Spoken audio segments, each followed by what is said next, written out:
नमस्कार दोस्तों, मैं विकास शाक्या एक बार फिर से आप सबका स्वागत करता हूं अपने चैनल पर। और आज मैं डिस्कस करने जा रहा हूं चैप्टर नंबर 4 त्रिपुरा रहस्य। इसका वर्स नंबर 1 से लेकर के वर्स नंबर 20 तक। इसके पिछले वीडियो में चैप्टर 4 से पहले जो चीजें समझने लायक थी, जो आपको एक साइंटिफिक माइंडसेट डेवलप करा सकती हैं before you understand the language of the scriptures, ठीक है, वो चीजें हमने डिस्कस की थी। तो पिछला वीडियो जो है वो आप जरूर देखिएगा। प्रीरिक्विजिट्स है वो एक तरीके से अब आगे बढ़ने के लिए त्रिपुरा रहस्य में। तो त्रिपुरा रहस्य के पहले से लेकर के 20वें श्लोक तक इसमें जो हेमलता है और जो हेमचूड़ है, जो राजकुमार है जिसकी शादी हुई है, इन दोनों के बीच की बातचीत है और बड़ी ही इंटरेस्टिंग बातचीत शुरू हुई है। 20वें श्लोक तक आज हम देखेंगे कि कौन सी बातचीत की है और क्या बातें रखी हैं सामने हेमलता ने। क्योंकि हुआ यह था कि हेमलता की शादी अब हेमचूड़ से हो चुकी थी और हेमचूड़ और हेमलता के बीच में जो वैवाहिक रिश्ते होते हैं, जो वैवाहिक संबंध होते हैं, विवाह के बाद जो एक जो अंतरंग संबंध होते हैं, वो संबंध उस तरीके के महसूस नहीं हो रहे थे किसको, हेमचूड़ को। वो ऐसी शिकायत नहीं करता कि हाँ कोई रिलेशंस नहीं है हमारे बीच में, लेकिन वो ये शिकायत जरूर करता है कि तुम मेरे साथ नहीं होती। राइट, ही कंप्लेन्स कि तुम मेरे साथ नहीं होती। ऐसा लगता है कि जैसे मैं किसी पुतले के साथ हूं। राइट, तो ये बात उसने पूछी हेमलता से और हेमलता से उसने ये कहा कि क्या तुम मुझे इसका कारण बता सकती हो कि ऐसा क्यों है, तुम ऐसा क्यों करती हो, किस वजह से ऐसा है। तो ये जो बात है हेमलता से पूछी जाती है और उसके बाद हेमलता इसके जवाब में जो कहती है वही इस चैप्टर में जो कहना शुरू करती है वो इस चैप्टर से शुरू होता है और अगले कुछ चैप्टर्स तक जाएगा इन दोनों की बातचीत। और अंत में जो हेमलता है वो हेमचूड़ को एक जीवन का जो सत्य है उसको बताने की कोशिश करती है और उसको बताने में कामयाब किस तरीके से होती है वही आगे के चैप्टर्स में है। ठीक है, तो फिलोसॉफिकल है यहाँ पे जो बातचीत है वो सारी की सारी फिलोसॉफिकल है अभी जो हम डिस्कस करने जा रहे हैं इस चैप्टर में। और मैं आपको बता दूं कि ये त्रिपुरा रहस्य का ज्ञान खंड है। त्रिपुरा रहस्य के कई खंड हैं। पहला खंड महात्म्य खंड है और ये जो है हमारा ज्ञान खंड है। ठीक है, एक और खंड है जिसके बारे में बहुत ज्यादा जानकारी नहीं मिलती, बहुत ज्यादा उसके जो लिखे हुए या कुछ राइटअप्स हो ऐसा कुछ अवेलेबल है नहीं। ठीक है, और ये पूरी तरीके से इस चैप्टर में जो कुछ डिस्कस किया जाएगा वो फिलोसॉफिकल है। मैक्सिमम चीजें यहाँ पर फिलोसॉफिकल ही हैं। ठीक है, इस पूरी की पूरी बुक में त्रिपुरा रहस्य में, और बड़े ही जो है तार्किक ढंग से उनको समझाने की कोशिश की गई। तो आइए देखते हैं इस चैप्टर में क्या बातें बताई गई हैं। तो जो हेमलता है, जब उससे पूछा जाता है हेमचूड़ के द्वारा कि तुम ऐसा क्यों करती हो, तुम जो है बिल्कुल मेरे साथ शामिल क्यों नहीं होती हो। राइट, तुम्हें तुम्हारे साथ रहकर मुझे ऐसा क्यों लगता है कि तुम एक पुतले की तरह हो। राइट, हमारे और तुम्हारे बीच में संबंध बनते तो हैं लेकिन ऐसे नहीं है जैसे कि मैं तुम्हें महसूस कर पाऊं। राइट, तो ये सारी चीजें बातें करने के बाद हेमलता उससे कहती है कि देखिए ऐसा है कि ऐसा कुछ नहीं है कि मुझे आप पसंद नहीं है, या फिर ऐसा कुछ भी नहीं है कि जबरदस्ती मेरी आपसे शादी हो गई, ऐसा कोई विचार मेरे मन में नहीं है। बस बात इतनी है कि ना तो मुझे आपसे प्रेम है और ना ही आपसे मुझे बैराग है। ना मैं आपको ऐसा समझती हूं कि आपसे कोई प्रेम नाम की चीज ना हो, ऐसा भी नहीं है, लेकिन ऐसा भी नहीं है कि नहीं मैं घर संसार से बिल्कुल बैरागी हूं, मुझे ये सब चाहिए ही नहीं, ऐसा भी नहीं है। मेरी शादी हुई है, इस शादी होने के नाते जो कुछ वैवाहिक जीवन में किया जाता है उसको मैं बिना किसी प्रेम या विरक्ति के कर रही हूं। राइट, अब ये बात वो कहती है और साथ में वो ये कहती है कि मेरे दिमाग में एक समस्या ये आती है, जो बात आप कह रहे हैं उसको लेकर के मेरे दिमाग में समस्या ये आती है कि संसार में कौन सी ऐसी वस्तु है जिसको मैं प्रिय समझूं और किसको अप्रिय समझूं। तो जिस चीज को आप जो है कह रहे हो कि बड़ी प्रिय लगती है, आपस में संबंध बनाना, पति पत्नी का एक साथ होना, पति पत्नी के बीच जो प्रेम है, पति प्रिय है पत्नी प्रिय है, ये प्रिय वस्तुएं होती क्या हैं, कौन सी चीज को प्रिय समझूं और कौन सी चीज को अप्रिय समझूं। ठीक है, पति को प्रिय समझूं या पति को अप्रिय समझूं या कुछ भी समझूं, उससे पहले मुझे ये समझना है कि इन जनरल किसी भी चीज को प्रिय या अप्रिय, जिसको हम पसंद करते हैं जिसको नापसंद करते हैं, उसकी डेफिनेशन क्या है, कौन सी चीज प्रिय है कौन सी चीज अप्रिय है। और साथ में वो ये भी कहती है, एक जो है वो सटायर मारती है उस पर, अपने पति पर, हेमचूड़ पर। क्योंकि समाज में अक्सर आज भी इस तरह की बातें होती हैं जिनका कोई आधार नहीं है, जिनका कोई वैज्ञानिक प्रमाण मौजूद नहीं है। ठीक है, कहीं पर किसी तरह की ऐसी शोध नहीं हुई है, लेकिन हाँ ये कहा जाता है कि इस तरह की बात कही जाती है कि हाँ औरतें, उस समय भी समाज में था और आज भी बहुत से ऐसे लोग हैं जो इस तरह की गलत विचारधारा रखते हैं कि औरतें सही डिसीजन नहीं ले सकती, उनकी बुद्धि मोटी होती है, या फिर गाड़ी चलाने में औरतें सही नहीं होती, उतना कॉन्फिडेंट नहीं होती। राइट, ये एक विचारधारा जो है ये समाज में फैली हुई है जिसका कोई वैज्ञानिक आधार नहीं है। बहुत से लोग अभी मानते हैं, मैं सबकी बात नहीं कर रहा, लेकिन कुछ लोग अभी भी ऐसे हैं जो ऐसी बात कर दिया करते हैं कि अरे इन औरतों से क्या डिसीजन होगा, ये क्या गाड़ियां चलाएंगे, इनको भाई गाड़ी चला रही है दूर रहो, लेडी है उससे दूर रहो, इस तरह की बातें वो करते हैं। तो कुछ इस तरह की ही बात हमेशा से रही है, तो उस समय भी प्रचलित थी। तो उस समय जो प्रचलित बातें थी उसमें यही था कि हाँ औरतों की बुद्धि जो है थोड़ी, वो इन सब चीजों को समझने लायक नहीं होती, इन दार्शनिक प्रश्नों को समझने लायक नहीं होती।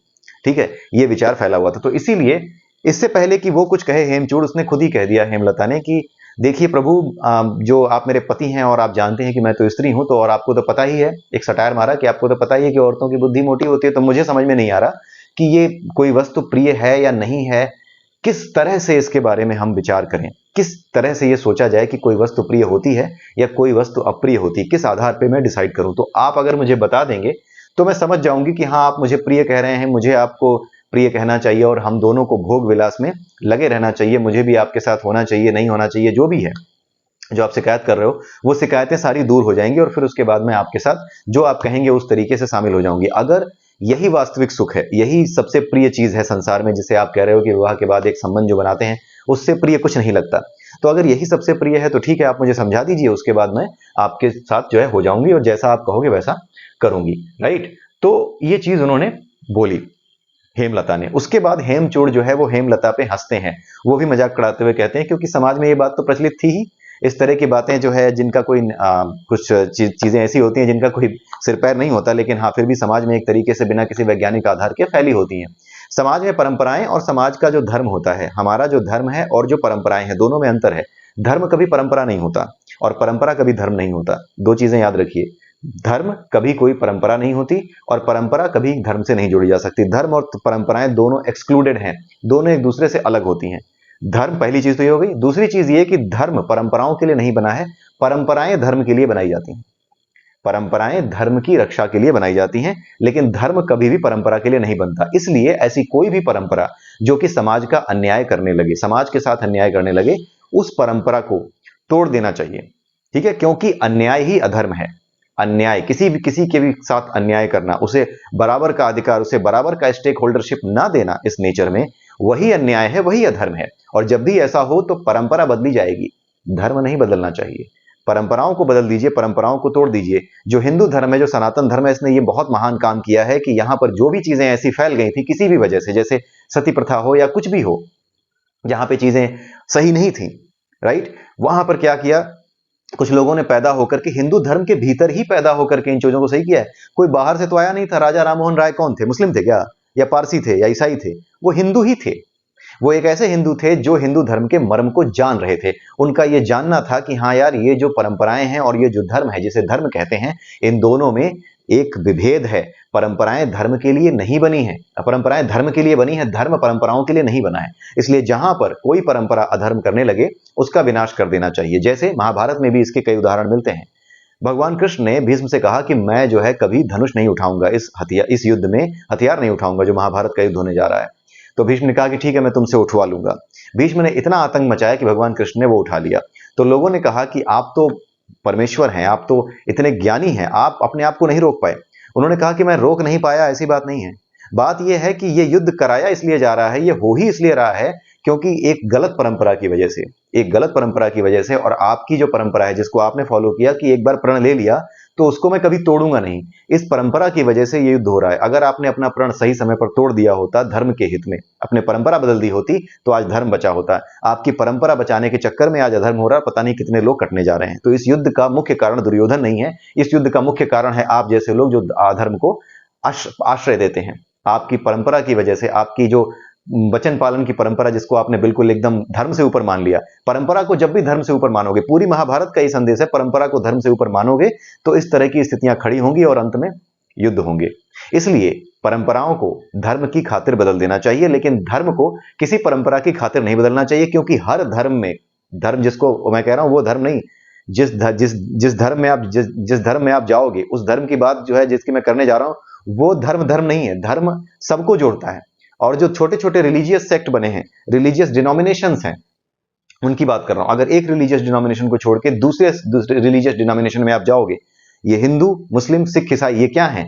ये धर्म के नाम हैं, धर्म के डिनोमिनेशंस के नाम हैं। अगर आप एक डिनोमिनेशन को छोड़ के दूसरे डिनोमिनेशन में जाओगे तो वहां कोई ना कोई परंपरा आपको मिलेगी जो कि आपको रोक रही होगी किसी के साथ न्याय करने से।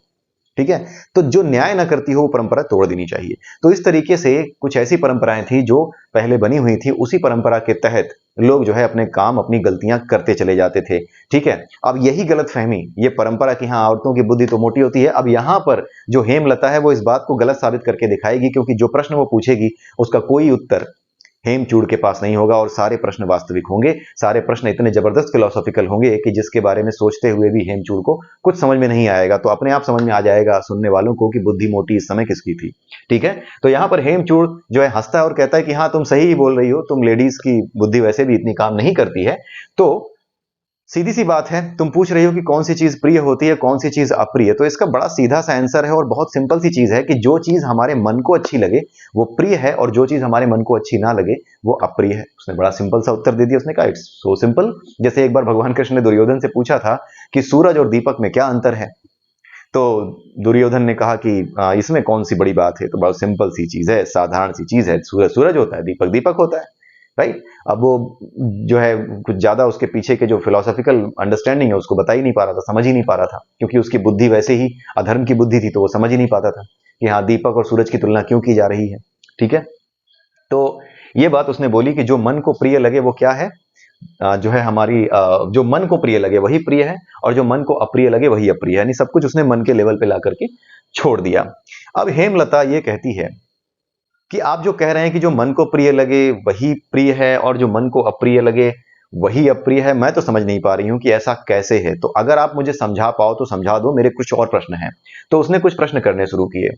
उसने ये कहा कि जो सुख और दुख की बात आप कर रहे हैं, जिस सुख और दुख की बात आप कर रहे हैं वो तो सापेक्ष हैं। जो चीज एक समय में सुख देती है वही चीज दूसरे समय में दुख दे रही होती है। आज मेरा पुत्र पैदा हुआ, पूरे घर में ढोलक बजी, लोग बड़े खुश हैं, बड़े आनंद में हैं कि हाँ बेटा हुआ है, घर का चिराग हुआ है, घर का चिराग आया है, खानदान को चलाने वाला जो है कोई वारिस आया है। लेकिन अचानक से क्या होता है, वो 14-15 साल का होता है, एक नंबर का आवारा, लफंगा, बलात्कारी, पता नहीं, मान लीजिए फॉर एग्जाम्पल कुछ बन जाता है और वो पूरे घर के दुख का कारण है। तो एक ही वस्तु एक समय में सुख का कारण है, वही वस्तु दूसरे समय में दुख का कारण है। काल समय परिस्थिति बदलते ही एक ही बच्चा जो कि पैदा होते समय जिसने ढोलक बजवा दी थी वही जो है सिर पिटवा देता है अपने कर्मों से। तो एक ही वस्तु, अगर किसी वस्तु में ही सुख है तो वो वस्तु एक समय में सुख और दूसरे समय में दुख क्यों देती है, ये परमानेंट क्यों नहीं है। अगर किसी एक चीज में सुख है तो आज भी सुख होना चाहिए और कल भी सुख होना चाहिए, लेकिन देश काल और परिस्थिति बदलते रहते हैं। तो जब देश काल और परिस्थिति बदलते रहते हैं तो जो आज सुख था वो कल दुख क्यों बन जाता है, ये प्रश्न वो पूछती है। ठीक है, तो दुख और सुख सापेक्ष हैं, एक ही वस्तु में सुख और दुख दोनों हैं, एक ही वस्तु में सुख और दुख दोनों होते हैं। अब उसने ठंडी और गर्मी का भी एग्जाम्पल लिया कि आग जो है वो ठंड के मौसम में हमें अच्छी लगती है, लेकिन गर्मी के मौसम में बहुत ज्यादा तकलीफ देती है। दूर से भी आग दिख गई हो तो भाग जाते हैं वहां से गर्मी के मौसम में। तो ऐसा क्यों है कि वही आग जो कि समय ऐसा था जबकि ये ठंड थी तो उसमें आनंद दे रही थी, गर्मी है तो उसमें दुख दे रही है। इसका मतलब है कि वस्तुओं में सुख और दुख स्थायी नहीं है। This is not stable. कोई ऐसी चीज मैं देख नहीं पा रही जहां पे सुख हमेशा स्थायी रहता हो। ठीक है, पिता मुक्ताचूड़ का उदाहरण लीजिए। उन्होंने बोला कि अपने पिताजी, जो आपके पिताजी हैं वो महाराज हैं, इतने बड़े साम्राज्य के महाराज हैं, सब कुछ उन्हें हासिल है, उनकी भी रानियां हैं, उनके आप भी आपकी शादी कर दी है, सब कुछ जो है इतने बड़े बड़े राज्य उन्होंने जीत करके अपने राज्य में मिला लिए हैं। फिर किस बात का दुख है? अगर ये जीत लेना, राज्यों को जीत लेना, यही सब सुख है और जो सुख होने चाहिए, जिस सुख की आप बात कर रहे हो वो सुख भी उनके पास है, तो फिर वो सुखी क्यों नहीं है? दिन रात चिंता में क्यों है? दिन रात आपकी चिंता में है, दिन रात वो मीटिंग्स करते हैं, दिन रात वो प्लान बनाते हैं कि अब आगे क्या करें। तो कोई जो ऐसा सुख है जो कि परमानेंट उन्हें मिल गया हो तो वो मुझे समझा दीजिए, क्योंकि मैं उस परमानेंट सुख की बात कर रही हूं। अब उसने उठा करके उसको अपने पति को बिल्कुल फिलोसॉफिकल लेवल पे, बिल्कुल एक अलग लेवल पे लेकर के आ रही है, जहां पे आध्यात्मिक फिलोसफी यानी स्पिरिचुअल फिलोसफी की शुरुआत होती है। उसने बोला कि आपके पिताजी जो है वो भी क्या करते हैं, वो भी तो राजा हैं, उनके पास क्या नहीं है, राजा होने के बाद भी वो सुखी नहीं है, तो ऐसा क्यों है? ये सारी चीजें उन्होंने पूछी और उनके पिता मुक्ताचूड़ के बारे में भी बोला कि हाँ आप समझाइए मुझे कि क्या बात है। और उन्होंने ये बोला हेमलता ने कि आप ये बताइए कि जब कोई भी सुख ऐसा नहीं है जो दुख के साथ मिश्रित ना हो, कोई भी सुख ऐसा नहीं है जो दुख के साथ मिला हुआ ना हो। जो चीज सुख का सोर्स है वही चीज दुख का सोर्स हो सकती है। मैंने एक गाड़ी खरीदी, बड़ा खुश हूं, सबको फोन करके बताया, फोटो भेज रहा हूं, टेढ़ा मेढ़ा होकर के, यूं होकर के, बीवी के साथ, बच्चों के साथ, जो है कभी छत पे बैठ के, कभी ऊपर का जो खोल खाल करके ऊपर खड़े होकर के फोटो खिंचा के 70 फोटो भेज दी। अब हुआ क्या कि वही गाड़ी किसी दिन चला रहा था, ढंग से नहीं चला पाया, जाके टक्कर मार दी। अब वही गाड़ी दिन रात मुझे सोने नहीं दे रही, चिंता हो रही है कि मेरी नई गाड़ी ठुक गई। ठीक है, तो एक ही वस्तु के साथ अगर हम उससे सुख जोड़ते हैं तो आप ये समझ जाइए कि उसके साथ दुख जो है वो गिफ्ट में आता है। कोई भी ऐसी वस्तु संसार में नहीं है जिसके साथ अगर आपने सुख की भावना जोड़ी है तो उसके साथ दुख अपने आप ना जुड़ जाए। सब्बम दुखम, सुख भी दुख है, दुख तो दुख है ही। यही भगवान बुद्ध ने भी कहा था, सब्बम दुखम, उन्होंने यही तो बोला था, सब्बम दुखम। और अंत में उन्होंने इसका उपाय क्या बताया था? अपने आप को जान लो। अपना बोध कर लो, तुम तो आनंदमय हो ही पहले से ही, वास्तविक सुख तो तुम्हारे बोध में है, अपने आप को जानने में है, राइट। तो उसी तरफ ये क्वेश्चन आंसर्स जा रहे हैं, राइट। तो जो भी बात कही गई है यहां पर, वो सब क्या है, वो फिलोसॉफिकल लेवल पर ये समझने की कोशिश की गई है कि वास्तविक सुख, एक ऐसा सुख जो परमानेंट सुख हो, वो क्या है, हम उसे कैसे समझें कि वो परमानेंट सुख है। ठीक है, तो ये चीज यहां पर समझाई गई है। सुख मिला दुख है अगर है तो वो सुख कैसे है। उसके अलावा आती है दुख के प्रकार। उसके अलावा उन्होंने बोला कि दुख के प्रकार भी हैं। एक बात और बोली आखिरी श्लोक में, 20वें श्लोक में बोला हेमलता ने कि दुख भी तो दो प्रकार के हैं, एक है बाहरी दुख और एक है आंतरिक दुख। बाहरी दुख क्या है, जैसे चोट लग गई, गर्मी है, सर्दी है, वात पित्त कफ, यानी हमारे बॉडी में जो बैलेंस बिगड़ जाता है, उन चीजों का बैलेंस बिगड़ने से जो बीमारियां हो जाती हैं, वो बीमारियां जो हैं वो बाहरी दुख हैं, बाहर से दुख देती हैं। और दूसरा दुख क्या है, आंतरिक दुख क्या है। आंतरिक दुख है कि मानसिक रूप से कोई पीड़ा होना, बाहर से सब सही है लेकिन अंदर से मन में बड़ी पीड़ा है, तो वो आंतरिक दुख है। तो ये बाह्य दुख, ये आंतरिक दुख, ये क्यों है, और जितने भी दुख हैं वो इन्हीं कारणों से, और जितने भी सुख हैं वो इसी मानसिक कारणों से ही उत्पन्न होते हैं। हमारा मन ही हमारे सुख का कारण है, हमारा मन ही हमारे दुख का कारण है। ठीक है, जो हमें बांधता है, सुख और दुख दोनों से। सब कुछ दुख ही है, लेकिन मानसिक दुख और शारीरिक दुख ये दोनों ही होते हैं। तो अलग अलग प्रकार के दुख हैं, तो हर चीज मिला करके मानसिक रूप पे ही जाती है, मानसिक स्तर पे ही जाती है। तो मन किस तरीके से किसी चीज को ऐसा खोजे, कोई ऐसी चीज खोज के कैसे लाए जिसमें परमानेंट सुख हो, वो मुझे बता दीजिए। ये यहाँ पे प्रश्न पूछा जा रहा है। तो ये जो प्रश्न था, मेन प्रश्न जो है ये पूछ लिया गया है। इसके आगे भी कुछ बातें इनके बीच में होंगी, तो वीडियो को शॉर्ट रखते हुए, छोटा रखते हुए, ज्यादा लंबा ना करते हुए मैं इसे यही समाप्त करता हूं। ठीक है, अगले वीडियो में अगले जो श्लोक हैं इसके वर्स नंबर 21 के आगे जितने भी कवर कर पाऊंगा अगले वीडियो में मैं कवर करूंगा। उम्मीद करता हूं कि आपको ये चीजें समझ में आ रही होंगी। मेन चीज ये नहीं है कि बुक में क्या लिखा है और मैं आपको क्या बता रहा हूं। जिस चीज को आप समझते हैं कि इतनी देर तक ये बात क्यों करता है, वो बातें ही प्रेरणा रही है मेरी, और वही प्रेरणा मैं आपको बता रहा हूं। क्योंकि इन किताबों को पढ़ाने के लिए, इन चीजों को पढ़ाने के लिए मुझसे अच्छी व्याख्या बहुत लोग दे देंगे। मैं तो बहुत छोटा इंसान हूं, मैं तो एक सॉफ्टवेयर इंजीनियर हूं यार। ये तो मैं किताब पढ़ करके जो समझ में आता है, जितनी मेरी बुद्धि कहती है उतना मैं सामने रखता हूं। और मैं ये मानता हूं कि हो सकता है इसमें गलतियां भी हों। कुछ लोग आते हैं कहते हैं कि तुम ये गलत वो गलत बता रहे हो, वहां ऐसा लिखा है। भाई जहां जैसा लिखा है, जहां आपने जैसा समझा है, वो आपकी समझ है।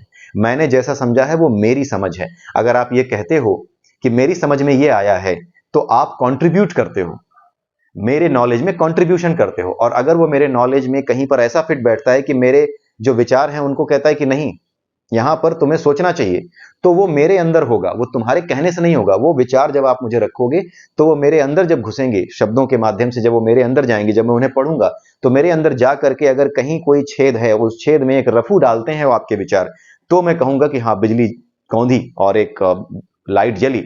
और अगर लाइट जली है तो I should start thinking some other way as well, और वहां से चीजें सही हो पाएंगी, राइट। तो मेरे लिए अगर आपको कंट्रीब्यूट करना है तो आपको अपनी बात रखनी होगी, आपको बताना होगा। ये मत कहिए कि आप गलत हैं या मैं सही हूं, या मैं सही हूं कोई और गलत है। ये मत करिए, क्योंकि सही और गलत सारी सापेक्ष चीजें हैं। जो चीज मैंने जैसे समझी है, जो मेरे हृदय में जिस तरीके से उतरी है, मेरा सत्य तो वही होगा ना। ठीक वैसे ही जैसे जो बात आप कह रहे हो कि हाँ ये सच है, तुम नहीं सच बता रहे हो, ये सच बता रहे हो। भाई हमने जिस चीज को किताब से पढ़ा या रट लिया, वो सत्य नहीं है। जिसका हमने अनुभव कर लिया, असली सत्य वो है। अगर आप बिना अनुभव किए किसी सत्य को सत्य मान रहे हैं तो आप पाखंडी हैं। ठीक है, किताबें पढ़ करके अगर आप ये सोच रहे हैं कि किसी चीज को रट करके मैं ज्ञानी हो गया हूं, नहीं हुआ हो। किताबें पढ़ करके कोई ज्ञानी नहीं होता। जो पढ़ा है, जो समझा है, उसे अगर आपके जीवन में आपने अनुभव में नहीं उतारा, आपके अनुभव में नहीं आया, तो फिर कोई लाभ नहीं। ये कह दिया जाता है वो आंख की आंख है, वो कान का कान है। आपने भी रट लिया कि पुराणों में और शास्त्रों में लिखा है कि जो प्रभु है वो आंख की आंख है, कान के कान है। लेकिन क्या आपने इसका कभी अनुभव किया कि वो आंख के आंख कैसे हैं और कान के कान कैसे हैं? क्या आपने अनुभव किया और अनुभव करने के बाद आपको यह पता चला कि यह बात केवल कही जा सकती है, समझाई नहीं जा सकती, ये केवल अनुभव की जा सकती है? क्या आपने समझा? अगर नहीं समझा है और केवल किताब रट के बैठे हैं तो नमस्कार है आपको। यही चीज समाज में पाखंड फैलाती है। आप इन चीजों को जानकारियों की तरह सामने रखिए, विचारों की तरह सामने रखिए, लेकिन किसी पर थोपिए मत। आदमी का सत्य वही होता है जो उसको अनुभव में आता है। ये सारे महान ग्रंथ जितने भी हैं, ये लाइट ऑफ होप हैं। ये जो है ना, एक क्या कह सकते हो आप इसको, टॉर्च बियरर्स जो होते हैं, ये ग्रंथ उसकी तरह हैं, टॉर्च बियरर्स की तरह हैं कि आपको सोचने की दिशा देते हैं। और मुझे इन ग्रंथों में लिखी बातों ने सोचने की एक दिशा दी है, और सोचने की दिशा के अनुसार मैं जब अपने जीवन की घटनाओं को अनुभव करता हूं तो उन घटनाओं में होने वाले कारण के निवारण और उनके जो है किस घटना का क्या कारण हो सकता है, किस घटना ने क्या जीवन पे जो है प्रभाव डाला और आगे चल के क्या डाल सकता है, वो सब मैं जब समझ पाता हूं और आगे चल के जब मैं वही देख पाता हूं तो मेरे पास सबूत होता है कि हाँ यार, ये जो चीजें बताई गई थी वो पूरे प्रमाण के साथ मेरे अनुभव में आ रही हैं कि हाँ, जो मैंने समझा था उसके आधार पर, जो मैंने समझा था कि आगे चल करके मेरे साथ ये होगा या आगे चल करके ये समस्याएं खड़ी होंगी, वास्तव में वो सारी चीजें सत्य निकल रही हैं जैसी यहाँ लिखी हैं। तो जब उन चीजों को सत्य निकलता देखा और उसको अनुभव किया और उसके बाद मेरा मन भी खुद ये कहने लगा या मेरे विचारों से भी खुद ये बातें आने लगी कि ना, ये देखो आज अगर ये हो रहा है ना तो कल को ये होगा।